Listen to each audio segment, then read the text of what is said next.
Welcome to the morning after week 7 in the CFFL. We are here, and I do have my assistant here. Hi. So she's excited. Why don't you show them what you want to show them? She has 2 pencils that she found back at my parents' house. If you want to see, it's very close. This is old school. We have a Saints. And we have a Dolphins. And we have like a whole bunch of them back at my And you can't really see it good with reflections. But yes, she's very excited now to be using these. So it's an exciting day here for us. We will get right away to the week's action here. This week, first of all, we saw a game between the Minotaurs and the Dingoes.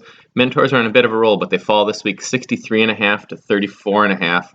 Dingoes moved to 5-2. They were led by, of course, surprise, surprise, Russell Wilson, 24.5. Unfortunately for them, they did lose Beckham for the year. The Minotaurs did not have a good week. Gronkowski had 9, so no one in double digits for them. In Rodgers We Trust takes down the Gargoyles in kind of a old school Fond du Lac battle there.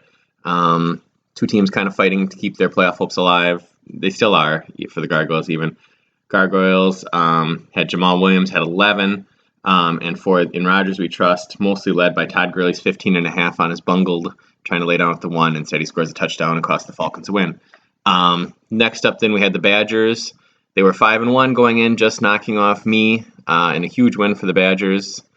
My Super Bowl preview there, they took me down, but they fall to the Sasquatches, 88 to 79.5. Big win for the Sasquatches, keeping their faint playoff hopes alive, led by Rodgers, 21.5.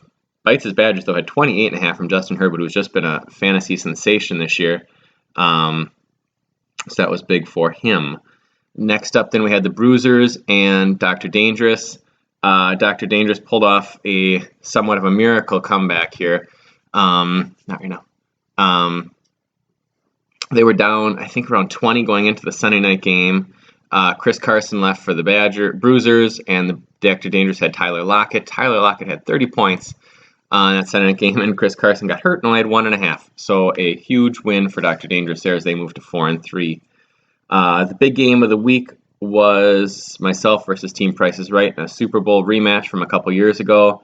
I took him down thanks to James Robinson's 21 points. Devontae Adams had a monster game of 22.5. Thanks, Vernon Hargraves, for trying to cover him. As an old Bucs fan, he's still a little sour about that pick. Did not turn out well. But Devontae was huge at 22.5, but not enough as I take him down. And then another team who was struggling going into the game, team that started out well with little big men, but the Horned Dogs take them down 84 to 34.5, keeping, again, their faint playoff hopes alive. 29 points for Kyler Murray. Little big men, also like the Minotaurs, had no players in double figures, and the only 2 that had reasonable numbers were the kicker and the defense at 18.5. So an atrocious day for the little big men, although things are looking brighter as it looks like McCaffrey may be back sometime soon. Next up, we will take a look at Player of the Week, as I mentioned. More ways than one, not just a lot of points, but a great win for Dr. Dangerous thanks to Tyler Lockett and his 3 touchdowns, 30 points, amazing. Biggest fantasy news of the week was, again, I said the topsy-turvy week. The Badgers are 5-1. They fell to the Sasquatches. 3-3 Little Big Men fell to the Horned Dogs. Not only did those 2 teams win, they also had the second most points, 1 and 2 this week. So big wins for them. Is this going to be 2 unlikely Cinderella stories getting in as the 5 and 6 seed? Possible. We'll find out in the next couple weeks. Actually, in next week coming up, it's kind of some fun games, so we will highlight those right now. Games of the week right now, the top 2 seeds are the Cardinals and the Dingoes, and they will match up this week. You want to show that one? Show it close. Tilt it a little bit. So we got those